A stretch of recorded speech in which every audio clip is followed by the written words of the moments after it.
Hi, everybody. I'm Nicole Mahalski, and I want to welcome you back to the Your Best Life Yet Summit.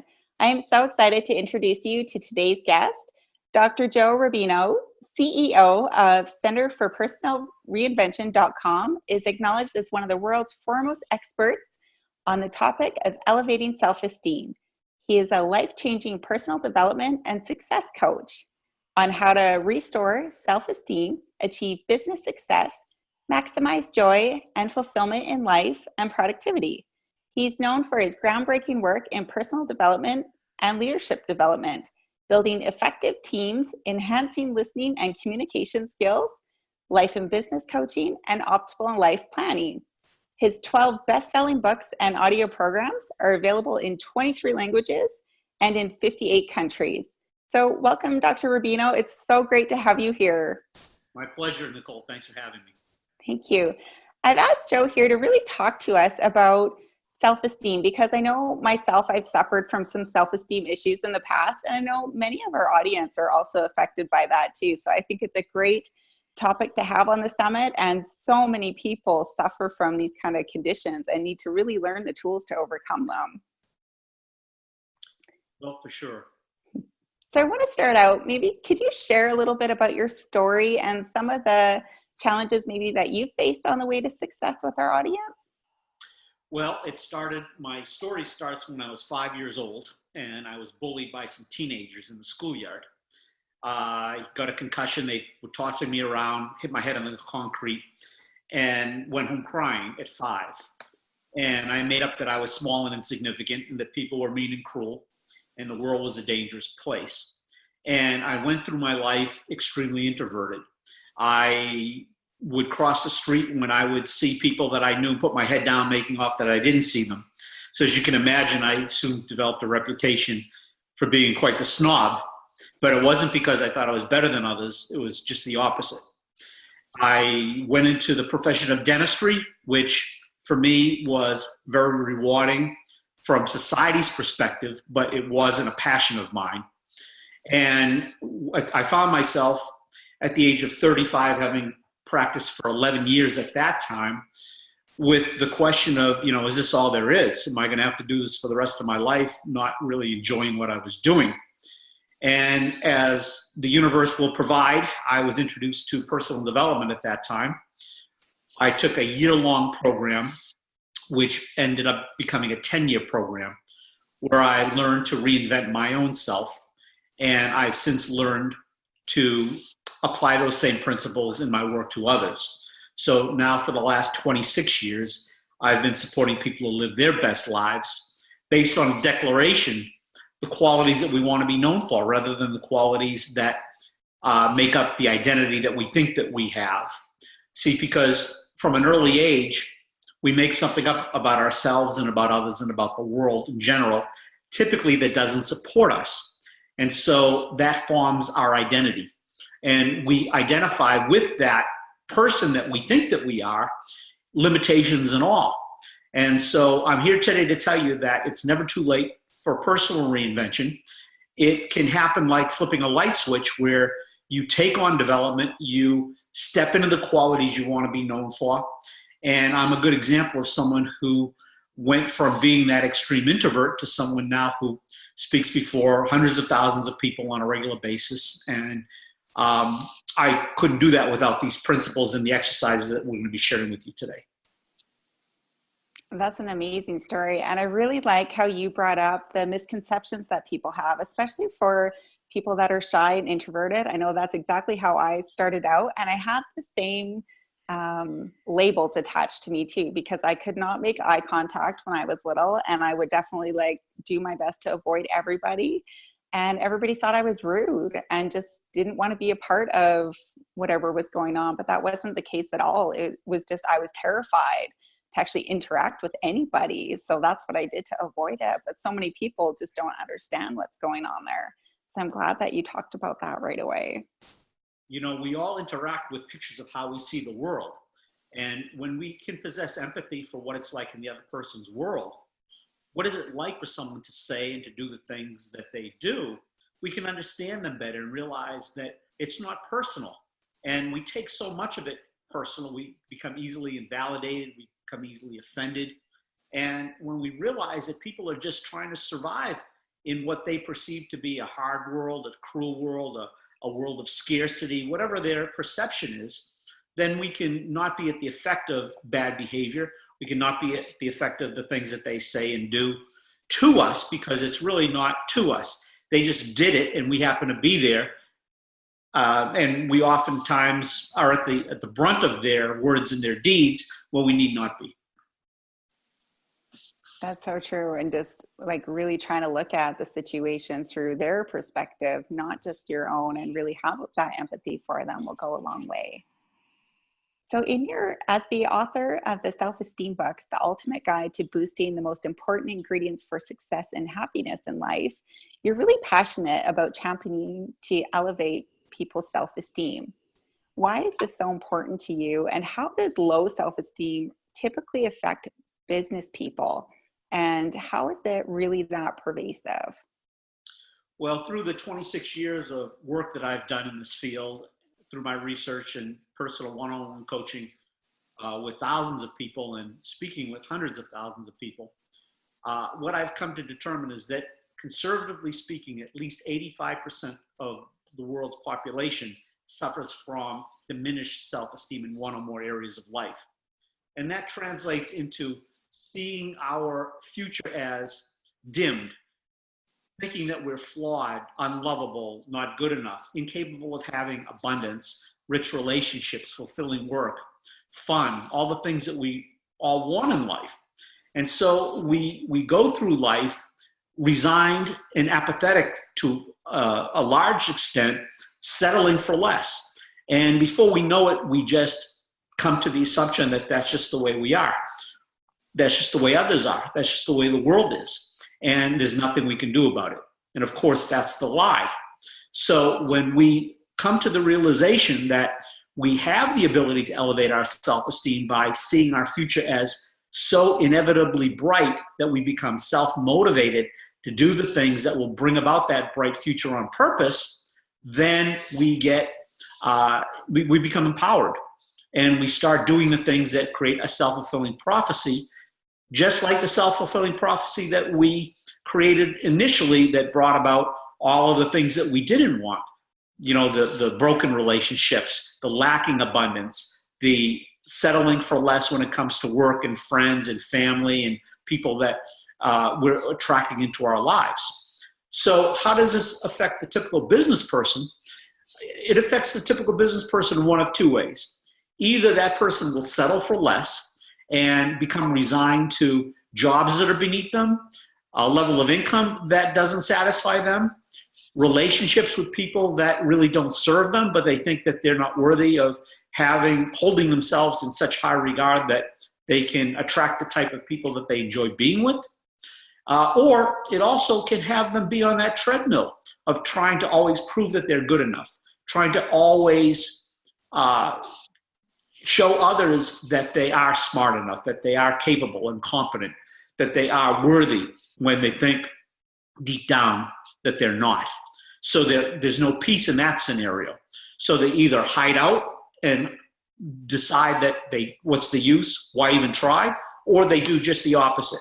They're constantly trying. They're people pleaser. They constantly strive to show others that they are capable of all of the things that they think that they're not.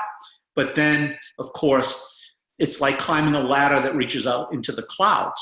As soon as you get to that top rung, you see that the ladder keeps going further. You never quite reach that potential. You never quite reach that area of satisfaction. So there's no peace in that scenario. There's no satisfaction. There's no joy. And that's the trap of low self-esteem individuals. I like that you brought up that statistic. 85% of us suffer from low self-esteem of some sort of another. That really puts things into perspective of just how important it is for us to really have a little bit of empathy for everybody else, because we're basically, all of us are in the same boat. We're all struggling with something. We're all just trying to figure out how to get through our day the best as we can, and really learning how to not take things personally and just feel that empathy for others that they're struggling as well, and just to kind of let things go a little bit too. Yeah, some of us struggle with situational self-esteem. Maybe we're not very good socially, or maybe we aren't very good at business or in math, or some of us maybe don't believe in our ability to earn a living that serves us, an abundant living. And some of us, it's more pervasive. It extends through more than one area of life. So I've actually created a program that has 3 components to healing and to moving beyond those low self-esteem areas and actually creating the life of our dreams. And so for me, it's all about healing and completing our past first. Once that's done, we do a proper assessment of what's so in our life right now in the 6 key areas of life. And then we move on to design a future and choice. And I'm happy to speak to each or all of those areas of people.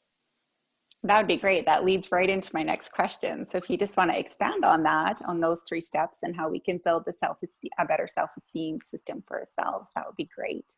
Well, let's start with healing and completing our past, because earlier on, I spoke about the identity that we created, how we hold ourselves as a person, how we support others to hold us, how they see us as capable and competent or not, as loving or selfish, as worthy or lacking self-esteem. And so we started to develop our identity early on in life as a child when someone said or did something, usually before the age of 6. And at that point, we made something up during a time of stress, a time when the heat was on early on in life, when someone said or did something to us that caused us to see ourselves in a dim light. So from that perspective on, we now started to look upon ourselves from colored glasses. We made something up about ourselves that didn't serve us. Maybe that we weren't that smart, we weren't that pretty, we weren't that handsome, we were not a good friend, we didn't have much personality, we weren't good socially, we weren't capable of having good things in our lives, we had to settle for less, whatever it was. And we then started to create this perspective where we started acting from the belief that that's just who we were. And the more we acted from that belief, the more we solidified it until we reinforced it in times of stress, dozens and then hundreds and then thousands of times, until we absolutely thought that that's just who we are. You know, I'm not smart, I'm not good looking, I'm not social, I'm just incapable of attracting wealth, I'm incapable of having a job that sources me, I'm incapable of fill in the blank. And so we live our life in that resigned, apathetic mode, thinking that this is just the amount of money that I can earn, these are the amount of friends that I'll always have, this is the type of work that I guess I'm stuck living the rest of my life. And so until we've healed and completed those thoughts that don't support us by reinterpreting our past, by creating new interpretations about what happened to us as a child that had us form our current identity. For example, I now look back at the bullying episode when I was 5 by those teenagers as the biggest gift of my life, because it led me to this work. And had I not experienced that, I would have not had the opportunity to be of service to other people, to help them to raise their self-esteem, because I wouldn't have known that it was such a critical area. So when we've healed and completed our past, we're no longer at the effect of those thoughts, of the things that people said early on in life, of the misinterpretations or the negative self-talk that hounds us constantly. When we go to the next area of life, the next step in the process, we look at the 6 key areas of life: our health and appearance, wealth and finances, our career, which is our job or our profession, our relationships, the area of having fun and pursuing our passions and our hobbies and recreating, and our personal and spiritual development areas.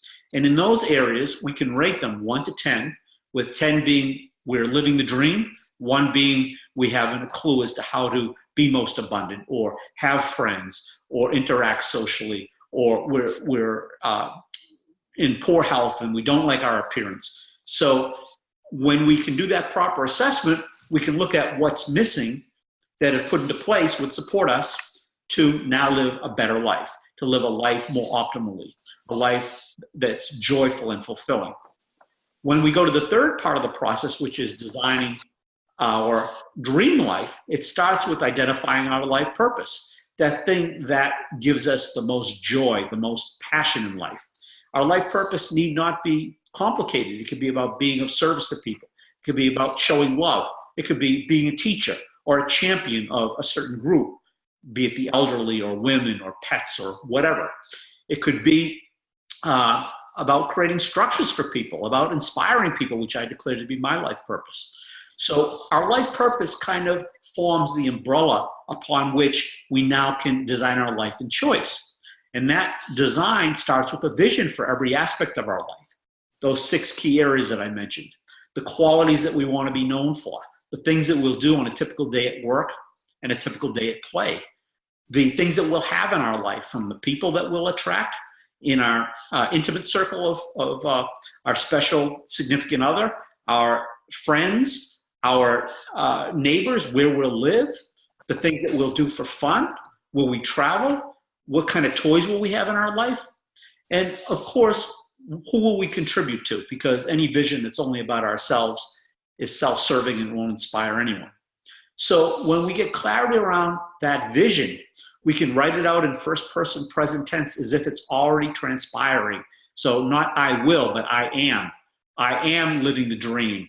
I am healthy and in the dream job or profession of my choosing. I'm inspiring people daily. I live on the water or in the mountains or in the place that I'd love to live if money weren't an object and there were no restrictions. I'm surrounded by my loving family. I have pets that source me. Whatever that vision is, if you can write it out as though if it's already transpired, and read it twice a day, in the morning when you wake up, at night before you go to bed. That vision will allow you to tap into a possibility that serves you, because the mind can't distinguish between what's real and what's vividly imagined. And when we have a vivid vision that inspires us and we read it day in and day out, and we step into that vision by doing the following. We set goals that align with that vision, short-term, medium-term, long-term goals. And then we take actions to make the goals happen on purpose. And the actions aren't enough, because what happens when we set goals? What happens when we have a vision? Challenges, stops come about, problems. So what is our relationship to those problems? Do we embrace them? Do we know that every problem has within it a gift for our discovery? Or do we allow those problems to derail us, to send us back to the status quo? So if we know that we can take on personal development, that we can actually step into that declaration that I spoke of earlier, where we design ourselves based on the qualities we want to be known for. I decided that I wanted to be known for inspiration, contribution, belonging, fun. These are all qualities that were totally void in my life when I was 35 and younger. And so by stepping into those qualities, we now get to act in choice. We get to act from that decision that we make, so that we can identify opportunities to step into those qualities and ask ourselves, okay, if I wanted to reflect love in my life, how would I do that with this person? If I wanted to leave them better than I found them, what would I say to them? If I wanted to inspire them. So we get to be in development, we get to embrace the problems, look for the gifts within them, and we get to ask ourselves, who am I being moment by moment that this problem is showing up in my life? So that instead of letting the problems knock us back to the status quo and go into the resignation mode, what's the use? We now say, okay, who am I being that I'm attracting this problem into my life? What am I not seeing here? And what is missing that, if put into place, would support me to have a breakthrough or an insight into this stop, into this problematic area?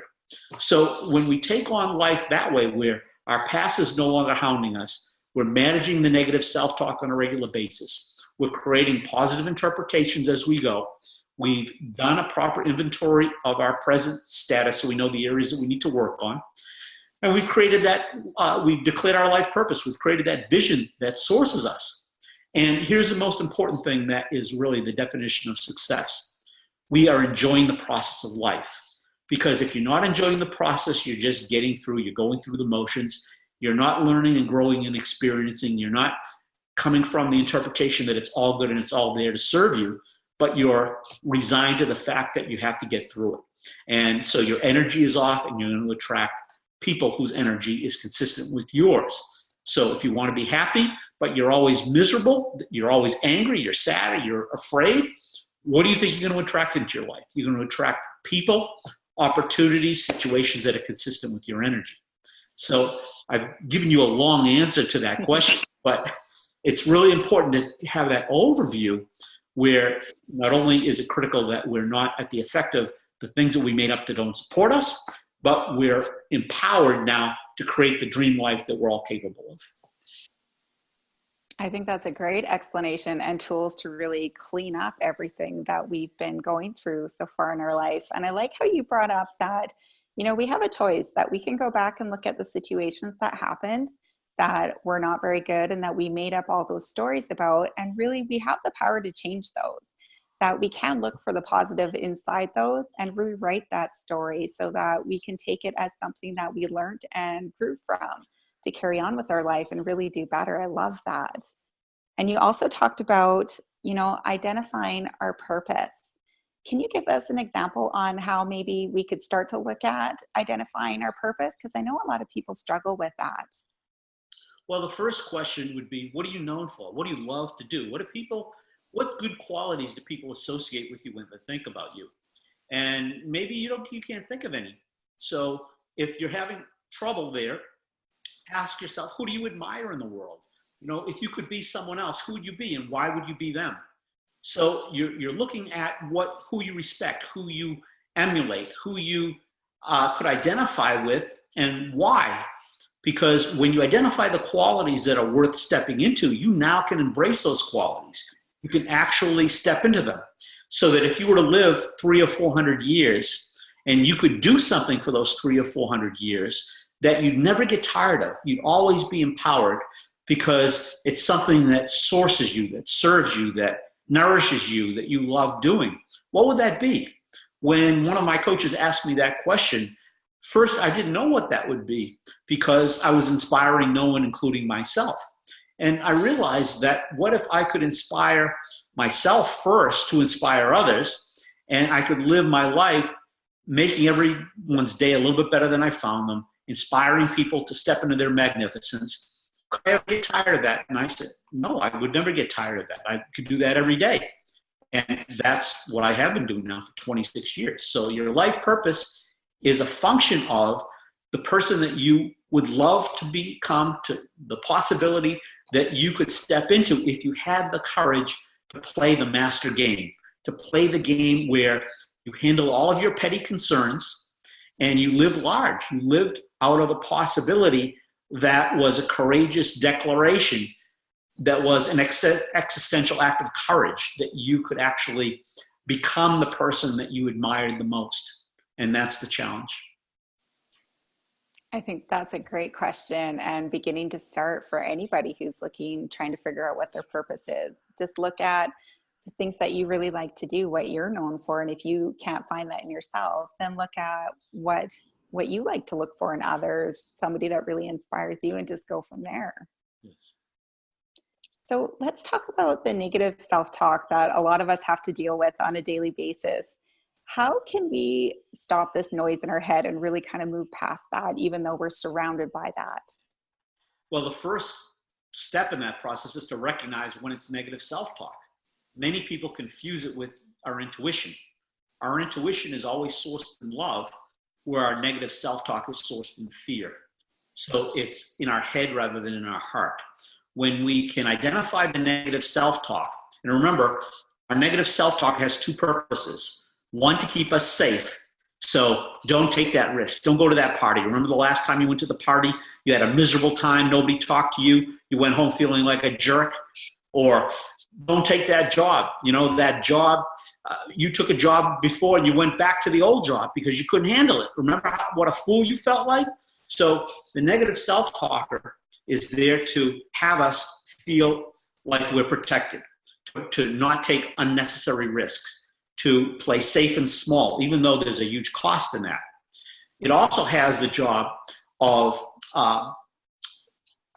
beyond keeping us safe, of having us prove that we are worthy. Because if we think that we're unworthy, the negative self-talker is always going to say, you're not good enough, but prove to them that you are. So you're going to always be doing things. A people pleaser is a good example of this, or someone who always tries to go above and beyond. An overachiever. Why? Because they think that they're not good enough in some respect or many respects, and they're always out to prove to the world and to themselves that they are. So again, there's no peace in that scenario. So the process is to recognize when that negative self-talker is speaking his or her nonsense. And I like to look at that as a gremlin on your shoulder, not as part of who you are. Remember, intuitively, your higher self is always right on. It's always accurate in its guidance. But your negative self-talker is there for those two reasons, to keep you safe and to keep you always trying to do better. So recognize it. Tell the negative self-talker, thanks for sharing. Now take a hike. Replace the negative self-talk with a positive affirmation that is 180 degrees opposite of the fear, opposite of the negativity. So if someone invites you to that party and you think, oh, geez, I'm just not good at parties, I'm going to decline because I don't want to put myself through that again. That's based in fear.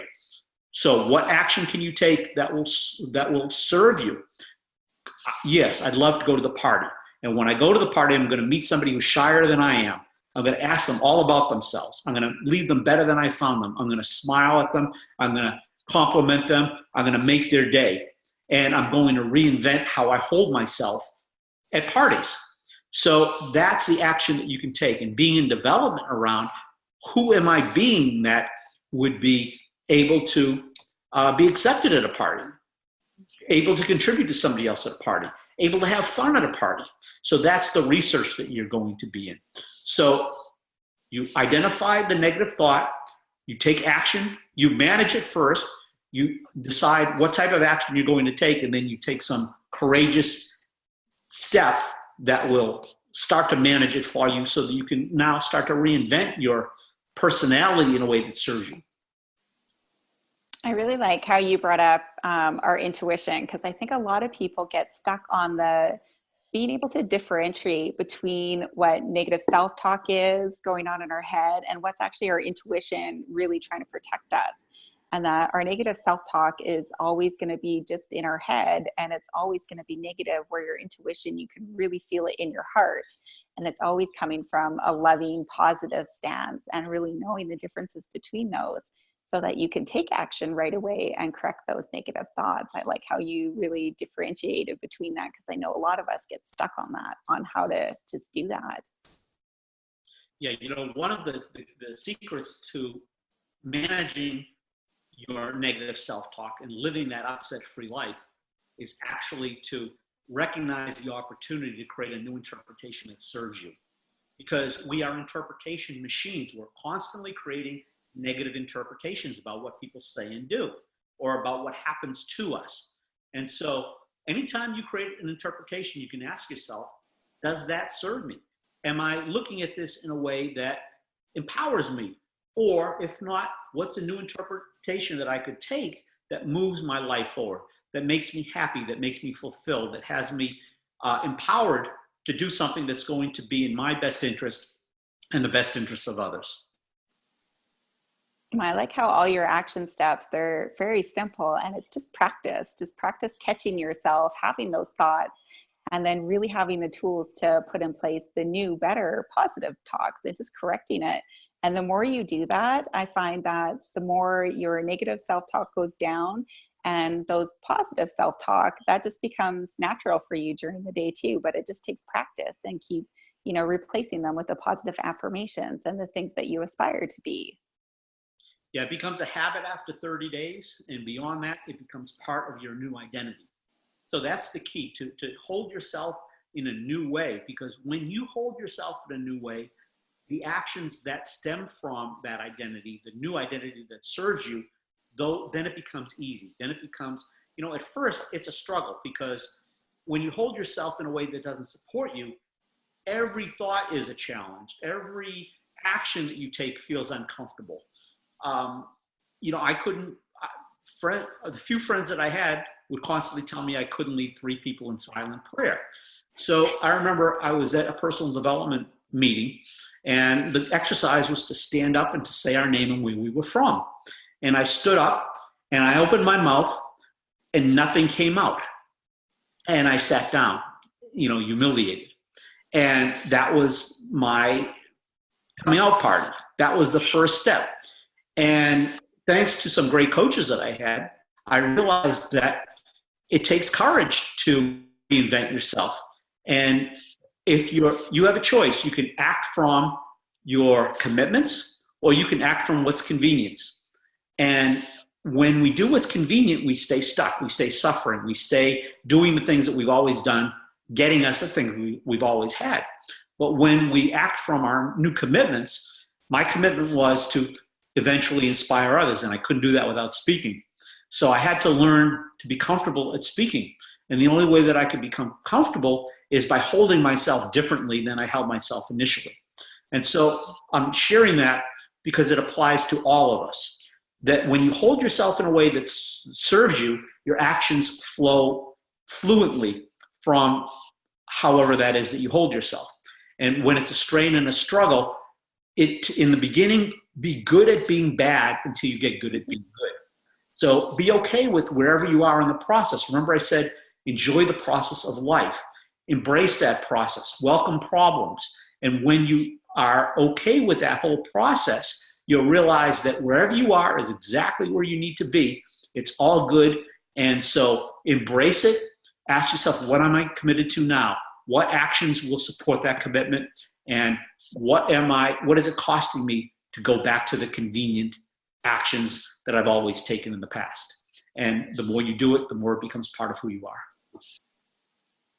I like that you brought up, if you keep in mind, what is it actually going to cost me to go back? That's a great way to keep yourself motivated and inspired to keep doing the change. And that we really do need to do it for at least 30 days. So we have to have some self-compassion and just be gentle with ourselves to know that it's going to take a while to make the changes. But then, after 30 days, I think that people are going to find that it's just going to start flowing more naturally to them, and it'll get easier and easier the longer that they stick with that. Yeah, and the key is to take on one quality at a time. As you take on that quality, you start to develop some efficiency with that quality, you take on a second quality, and then a third. And before you know it, it's because you've done your homework. Remember the second step of the process, you've identified the areas that need development. And you've asked yourself, what's missing in these areas that have put in place would support you? What qualities do I need to step into? In my program, I identified 50 key core qualities that range from being centered and calm to taking effective action to being a great listener, listening for the gold instead of the dirt. So there's so many different qualities that we can step into. And when you realize what the principle is, and then you map it onto your life with an exercise, it's like connecting the dots. It becomes easy. So reinvention becomes something that isn't this thing about where do I start? Our programs support people to identify the principles, map those principles onto their lives with action based on exercise so that they see the world differently. When you see the world differently, you become different. Your energy becomes different. And once you see things differently, you can never put that genie back in the bottle. And that's a good thing because you now are consistent with the new person that you've become. And as you add more and more possibilities to that new identity that you're creating, you become reinvented and more in alignment with your dream life. I like that you brought up, find one quality and start with that and then add to them, because I know that for myself, I kind of get a little excited and there's a whole bunch of stuff that I want to change. So I try to do it all at the same time. But really, that's when things get overwhelming. And then I think that's when you struggle and then people start to just let the process go. So if you can just know that it really is that simple, that you just have to start with one and then just build from there, it's going to make it that much easier as well. So you talk a little bit about emotional awareness and why is it so important? And is it even really possible to live an upset-free life? Well, what I mean by an upset-free life is we are typically emotionally reactive in a chronic mood in our lives For most people, it's a type of anger or sadness or fear or anxiety. Something that when the heat is on in times of stress, we gravitate toward that emotion.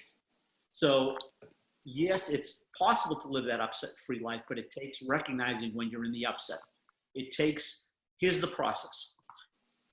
My invitation to you is to keep an upset journal.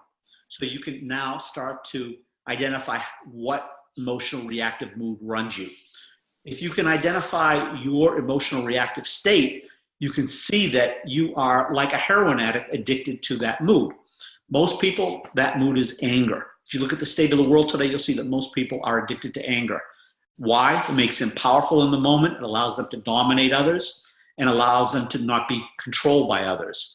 It allows them to be forceful and to get their way and to be right.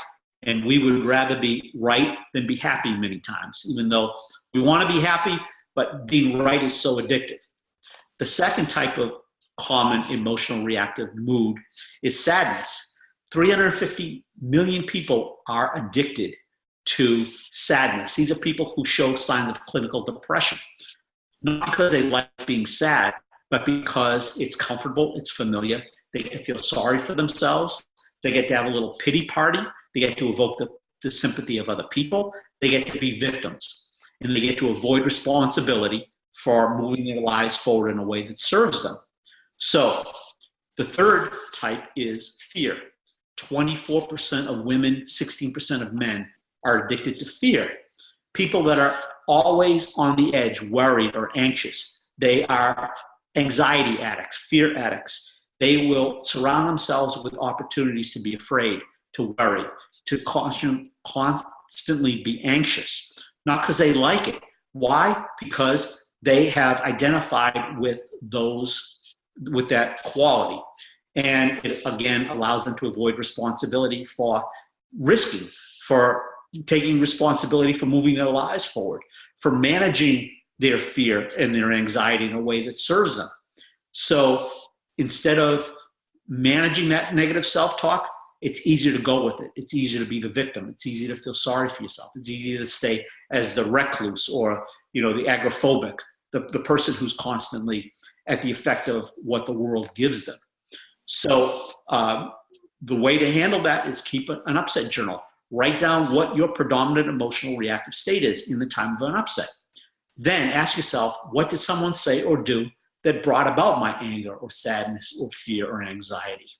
And what new interpretation can I create if I'm willing to give up my right to be anxious, to be afraid, to be sad, to be angry? And many times you won't be willing to give it up because it's so juicy. It's that heroin type addiction. So if you give up your right to be in your mood, you create a new interpretation that has empathy for the other person, that allows you to stay in relationship with them, that gives them the benefit of the doubt, that allows you to understand why this is a good thing for you. So you put a positive spin on it, and then you take some action that serves you to move it forward, to create a new distinction for yourself, to actually learn something that you didn't have before, to reinvent yourself in a way that is mood-free in a negative sense, without the negative sense, and so that you actually can create that upset-free life where you're not chronically in your mood. You're not chronically gravitating toward that upset state, because when you manage this one, you're 10 feet tall and bulletproof, because you'll realize that no one can say anything or do anything to you that will trigger you, that will pull your strings or push your buttons or have you to be upset or reactive. And what the reality of that situation is, as long as you recognize that, you have the ability to act powerfully in your own benefit. When you forget, you're back in the soup and you're back to that reactive mode. The more you do it, the easier it becomes, but it's never handled. The minute you forget, you're back to that reactive state because it's part of how you're wired. So when you're in development, you clean it up when you take action that doesn't serve you, when you do react, when you resort to the anger or the sadness or the fear or the anxiety. But if you remember nothing from our talk today, if you take on that one exercise, it'll change your life. That's a great point. I think so many of us have those natural emotions or states that we go through the day with. and we don't even realize that we're doing it. So creating that upset journal and really tracking our moves, that gives us all kinds of great opportunity to really make the changes that we need to, and just be aware of how we're feeling during the day so that we can make those changes. Yes. Is there anything else that you would like to share with us today? Well, I'd like to share a challenge with everyone, and that is if this resonates with you, if it strikes a chord, you have a choice. You could either go back to going back to what you've always done, or you could take some action that's going to move your life forward. One of the things that I'm requesting of you, if this does sound like something that would interest you, is, I'm going to be 61 years old this month. And my vision is to impact the lives of 20 million children and 20 million adults. And I realized I can't do it alone in my lifetime. So one of the things that I've realized is that I can do it with the help of all of the people who are listening today, and the people who you'll impact and the people that they will impact. And it becomes the sort of thing that we can actually shift our culture if more people believe in themselves, elevate their self-esteem. So I've created two programs, one called highselfesteemadults.com and the other highselfesteemkids.com, where my company, the Center for Personal Reinvention, certifies coaches in self-esteem elevation for children or adults. Whether you want to impact your own life, your family's lives, or go out and earn a lucrative living doing what I do on a daily basis, coaching people, supporting people to live their best lives, I'd welcome you to join our team of light bearers.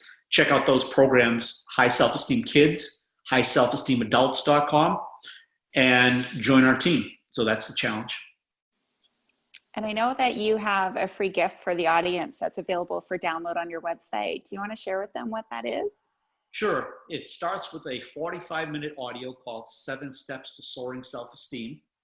And it comes with 7 mini course lessons delivered every 2 days into your inbox, where you'll receive a principle and an exercise that will help you get a glimpse of what personal reinvention is all about. And about 2 weeks into the program, you'll receive a 1-hour video that I did for public television called The #1 Secret to Success and Happiness in Life, which is I go into more detail about all of these topics in those 3 areas of healing your past, assessing your present, designing your future, and choice. Shall I give a website for that, or will you have one? Sure. I will put a link on there for sure too, but if you just want to tell them, then they can get started on that right away as well. Sure, you can go to selfesteemsystem.com, all one word, selfesteemsystem.com, and all the gifts are free there just by entering your name and your email. Oh, thank you. I appreciate you being so generous with the audience today. And we definitely will have all the links to Dr. Rubino's website, his free gifts, his programs are all going to be in the email that you guys received today for this interview. So go check that out, and it's all there for you. Dr. Rubino, I really appreciate you taking the time to be here with us today and taking part in our summit. I know that you're really busy, so we appreciate you taking time out of your busy schedule to be here with us. And just really look forward to all the great new information and new tools that you're working on and books that we'll get to enjoy from you in the near future. So again, thank you for being with us today. Thanks for having me, Nicole, and thanks for the work that you're doing to help people live their best lives. Thank you.